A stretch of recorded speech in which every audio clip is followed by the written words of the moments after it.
Welcome to Hannah's Heart. So Hannah, she's just one of the women who did struggle with infertility in the Bible. No matter who we are, we can be inspired by the fact that Hannah took her pain to God, and God heard her and was with her. So when she was praying at the temple, she had been weeping and not eating, and her lips were moving, but her eyes were closed, and the priest was like, "Hey, why are you drunk at the temple?" It can become an obsession when you want a child so deeply. And desiring that baby and to be a mama. Every holiday, every Mother's Day. This is not a show that's going to promise you a certain outcome, but this is a show that says, however God answers your cry, we know that He's enough. Hey, I'm Ann, and thank you so much for joining me on the Hannah's Heart on American Family Radio. My sweet co-host is still out right now. At the time of this recording, she's out on maternity leave with her sweet little love, Mia. And so y'all keep her in your prayers still as she's getting used to being a mommy of two itty-bitty girls, a 2-year-old and a newborn now, and so she and Eric have their hands full, but we are so grateful for so many answered prayers by God answering with Eliana and Amelia. So, but I do have a special, I would say a new friend, and you're also, you work at AFA as well, Mr. Jeff Chamblee is here today, and so, I'm glad to have you on. Good to be with you. Well, I'm so glad to have you. The way you got on was I was on your program, which airs, I think, just before this okay program. So we're kind of swapping programs here. That's okay. Yeah. He after the show, I think that we recorded, you just slightly mentioned, you're like, my wife and I have experienced loss, walked through miscarriages years ago. And then all of a sudden I was like, hey, Mr. Jeff. I was actually interviewing you and Kendra on Hannah's Heart. Yes. And because in the Stand magazine in January and February, we're featuring Hannah's Heart and the issues that you cover. And I had mentioned that to you. So anyway, thanks for the invitation. I'm so glad that you're here. So glad. Yep. So I had you on. Yeah, you were telling us. We're not going to get to that super cool story that you ended up telling us. Okay. We'll save that for later. But yeah, you were mentioning that you and your wife had walked through miscarriages, but it's been a while ago. Mm-hmm. So do you mind just starting out with you and your wife meeting, marriage, that kind of stuff? Yeah, when I go back to the beginning, I met my wife as a music student at Delta State University, fell in love with her. We got married very young, had a baby right off the bat, and so we were parents in our early 20s, and so we have now we have 7 children. But at the time, we had 2 little girls at Delta State. While y'all were still in college. Oh yeah. Okay. Yeah, getting the finishing the bachelor's and the master's degree. Anita good got for her master's, y'all. And we were music majors. And so, Anita was great with child when she was conducting an orchestra for her project in a master's degree. Had a little baby belly. Yeah, exactly. Doing that. Yeah. So that was how we started. And Lord called me into full-time music ministry about 1985, 1986. And then we went to Southwestern Baptist Theological Seminary in Fort Worth. I took our 2 girls there, graduated from seminary, went to serve a church in South Georgia, a little town called Hazelhurst, Georgia, which is just south of Vidalia, where you get your onions. So down South Georgia, so we were there for a year, and we had our son, Jordan. Okay. So Jordan is a Georgian. Georgia. Yeah, so he was born in a little town, in a little hospital that didn't have any anesthesiologist.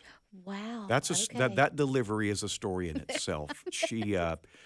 That was a tough delivery. I bet it was. That was a very, very tough delivery. And she didn't have any relief from pain. Yeah, I was going to say, a lot of women, if they were to hear that, they'd be like, I'm just not going to go there. Yeah, they use instruments to help extract a baby. Okay. And so when Jordan wasn't progressing, he said, well, I can try this. And they tried it for about 5 seconds. And she says, there's no way. No. Oh, my. And so the Lord gave her grace, and Jordan was born. Big boy. Well, he was our first boy. Lord. Yeah, praise the Lord for that. So we moved back to Mississippi, served a church in Greenwood, Mississippi, and there we had our son, Aaron. Okay. And the Lord called me to AFA back in 1998. And so here in Tupelo, we had Kaylin and Jackson and Cademan. Wow. Okay. So that's a lot of kids these days. Like It that's was a lot in those days. It was a lot in those days.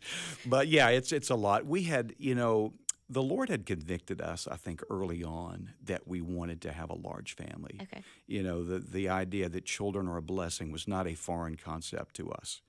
I love We just simply believed the word. In our years of marriage, I think there were times where we trusted the Lord more than others sure. with the size of the family. So I can't say, well, it was a complete walk of faith, but the Lord dealt with us according to our maturity and where we understood the scriptures, and was very gracious to us. In the process of those children, in 2001 and 2002, there was a series of 3 miscarriages. Wow. So we had Lauren and Devin, Jordan, Aaron, and Kaylin already. Okay. And so Anita was 36 years old when she had these miscarriages. And the first one was in 2001, June of 2001. The second one was in November of 2001. And the third one was in September of 2002. That was what I would consider a severe one, as she had extensive blood loss and had to be in the hospital. And we can talk about some of those details. But that was very, very difficult physically for her to recover. But after that, praise God, the Lord allowed us to have Jackson and Cademan. Wow. So it's a little bit unusual, our story. And I was talking with my wife, telling her I was going to be on the program. She says, well, it's not like we weren't without children. Right. And so these miscarriages, it affects you a little differently, because we had 5. And so I think it's just a little different than it would have been if we had had no children early on. Yeah, to know, because if you didn't have children or when you don't have children, we had 3 before we ever adopted and then had Jane.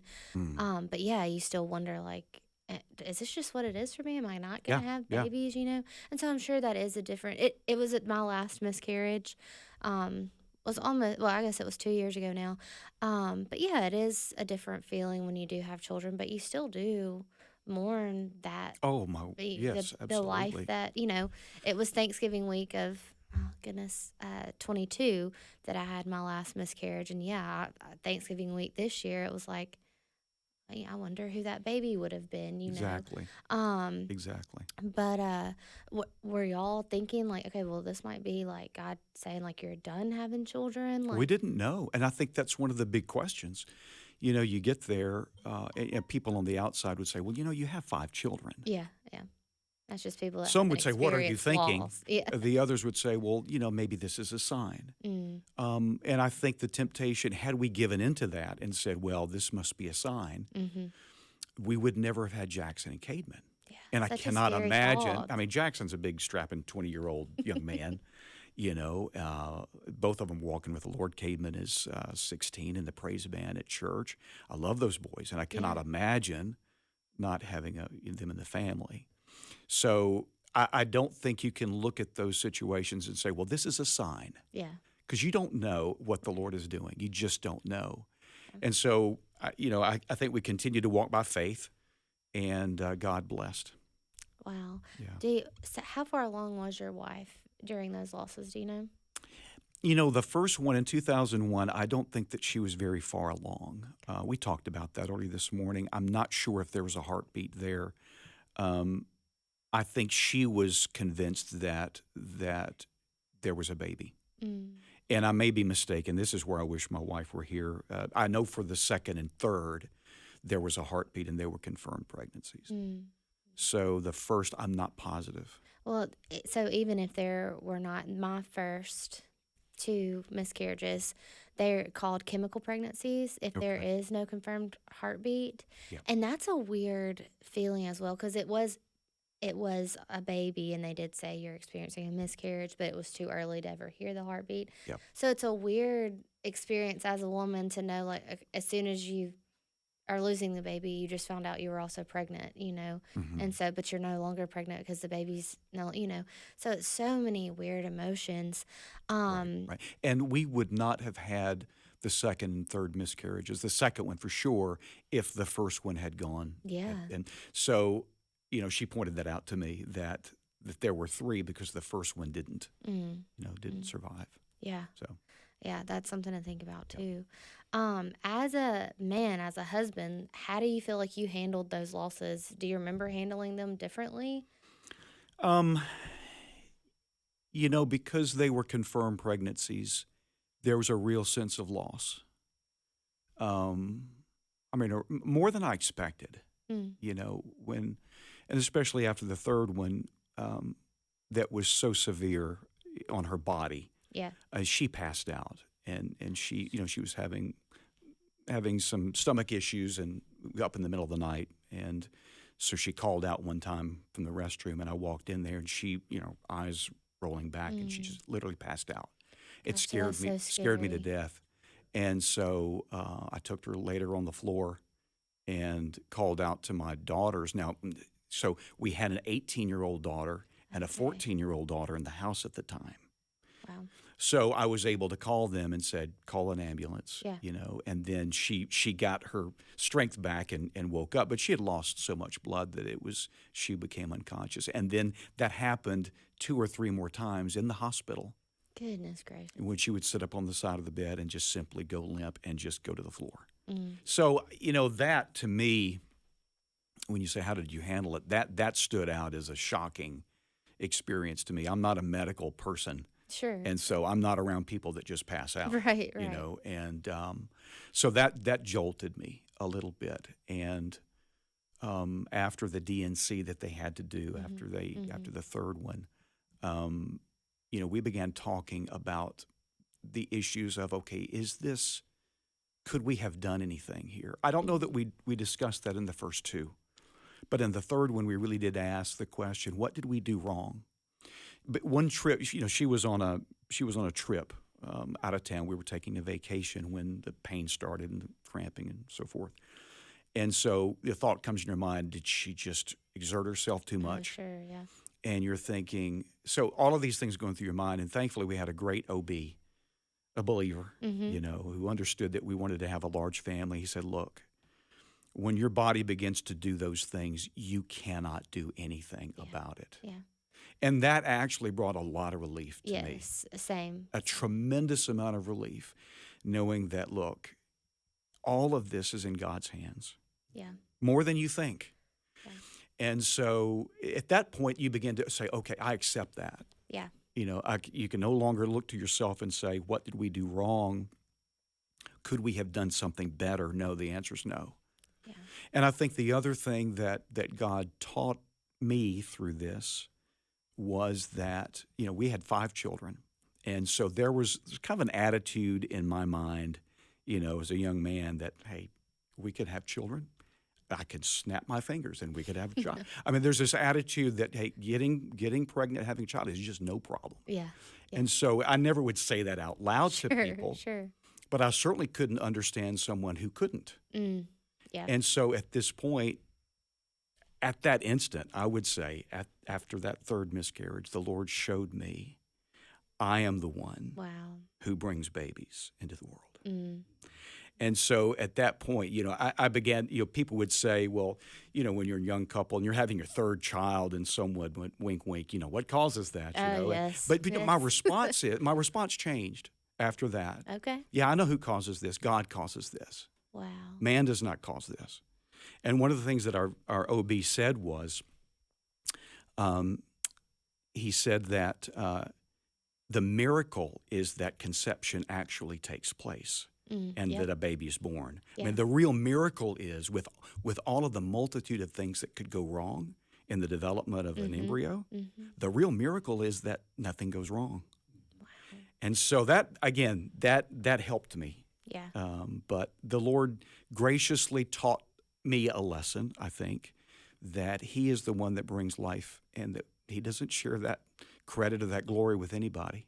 So I love that. That's so good because I do think, I know we have walked through infertility and miscarriage and all that, but yeah, but to be reminded, like, no, the God of the universe, what he says is, Right. and so, and it doesn't matter. And there is such, I don't know if the right word is freedom, but that is, I remember feeling the weight of just like, my body is not doing what supposedly God made my body to do. Mm. But then, yes, asking those hard questions and being like, what am I? Is it something I'm eating? Is it something I'm running? Should I not walk? Just so many Mhm. crazy, bizarre thoughts come Mhm. into your mind. And we know that's from the enemy. Right. But then, yes, to have the doctor, a medical personnel say, like, no, Yeah. no. That helped. Yes, yeah, that is whenever the doctor told me that, and it was like I could fully accept, okay, this is not my fault, and to know that then, like, it's not me causing this to happen, like, this is in God's plan. I don't know why, but this is in God's plan. I'm not like messing life up, Right. to keep His plan from happening. Like, no, Mm-hmm. God knows what's going on, and so yeah, that was something that I experienced freedom with. Okay, so you've quoted us dates and stuff like that, so we know this happened. You said 2001, 2001. 2002. Yeah. So that's been a while. So now you have basically all grown kids. Yeah. Um, Pretty much. you have a teenager. I've got one teenager left. Okay. That's doing a lot of living. But you told us a very special story. After your show, you just slightly mentioned you're like, I did this for my wife, da da da da. And so I would love, because we talk about how men and women handle these things differently. I'm sure if Miss Anita was here, she would have her own, Oh yeah. series of yeah. events and stories that would, not that they would line up differently, but just she experienced them in different ways. Yeah. And I know that my men will tell the stories differently, the same factual information, but the way that we handled each event. But for you to, obviously these are your babies as well that are now in heaven, and for you to I still acknowledge them as your babies all these years later. What special gift did you give your wife for y'all's 40th? Yeah, I think, and some background, we always have considered these three as our children. Mm. No, we didn't give them names because we didn't know if they were boys or girls. Yeah. We didn't give, obviously, dates that they would be born. Now, Anita would tell you, I feel like there are gaps, that there's somebody missing. She would say that. So we have always tried to, and tell the kids, and someone say, well, how many children do you have? Well, I say, I have 10. 7 with us. And when I'm praying, Lord, thank you for these that you've given me in this world. So I acknowledge that there are 3. So in our 40th anniversary, since we've had children since the very beginning, the number of times we've actually taken a trip together, I could count on one hand. Wow. So for our 40th anniversary, she had mentioned wanting to go to Mackinac Island. Okay. So this is off the coast of the peninsula of Michigan. Okay. And it looks like Mackinac, but it's pronounced Mackinac, and I would highly recommend anybody going there. It's a beautiful island that's just gorgeous. No cars allowed, only horses and Wow. carriages and bicycles. Oh my goodness. And okay. so you have all of these Victorian mansions. Oh, I The love Astors that. and the Rockefellers built mansions there back in the late 1800s. Okay. And so we went there. First trip, to my knowledge, we've ever taken on a plane without a child. Okay. And so it was really weird because we thought, what do you want to do? I don't know. What do you want to do? No You agenda. can do whatever. No agenda. So anyway, in preparation for this, and this was before our anniversary in September. This is in July. Okay. And so I thought, well, I'm going to do something special for her. So I went down to the local jewelry store and I told the lady, I said, I'd like to have an anniversary ring with 10 diamonds in it, one for each of the children. And so she showed me the one in the book, and man, it looked exactly like I had imagined. Oh. And so I got that. And my wife does not those are the first diamonds that I've ever given my wife. Wow. We just have never, she doesn't wear a lot of jewelry. Yeah. Yeah. She's a very practical lady. Mm-hmm. And so this is something a little special. So, but I wanted to give it to her on Mackinac Island. And so I knew we had to go through TSA, and I didn't want to put the ring into a suitcase and put it under the plane. I Right. didn't want to check it and have it leave my sight going through the belt, Yeah. having TSA check it. So I had it in my pocket the whole time. And going through there, I thought, well, they're going to make me empty my pockets. I've got to do something with this ring. So while she went to the restroom, we were prepared to go through security, I put the ring on my finger and turned the stones upside down. That was So that very they wouldn't. smart. It's a little like a wedding band. Yeah. And so I went through, did through the little radar thing, the machine you go through, and out the other side, pulled out the box really quick, put it back in the box where it belonged. Man, So you I was thought about everything. paranoid that something would happen to it, and so the only diamonds we have. So anyway, we That's got really up there, and so we went for a walk, and Lafayette Park, I believe, up there at Mackinac Island. It's a French trading colony. It was years and years ago. Yeah. And so we sat in the park, and I gave her that for our anniversary. So That's so sweet. Well, also, this is so inspiring, I guess, to think my husband and I will be married only 10 years this next year.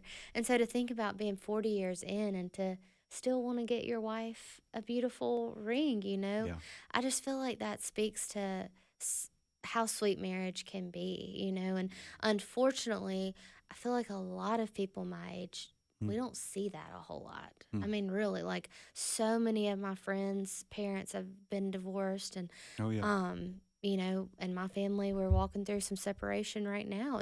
Not Will and I, but yeah, people in my family, and so it's really sad. And I think that's what the enemy loves is to split up. You start out with the marriage, right? And so I love to hear you want to get your wife that ring. The desire to even want to do that is so sweet to me. But then getting back on our topic, but to include 10 diamonds instead of the 7, because you have 7 children here on earth, Yeah. right? And 3 in heaven. I think a lot of people would have thought by now, like, okay, those were miscarriages. You didn't even know if it was a boy or a girl so many years ago. But still, to acknowledge that those were lives that were lost a long time ago. yeah. Anonymity has always bothered me. Mm. That they are not known, Mm-hmm. and we can't forget them. No, God knows who they are, that's right. and so we were able to talk with our kids about them, and so our 18-year-old girl and 14-year-old girl knew all about what miscarriages were, and even our sons did.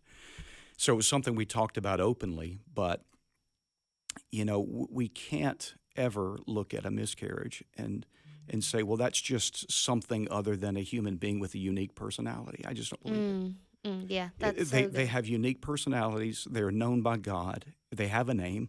Mm-hmm. So anyway, we just can't forget them.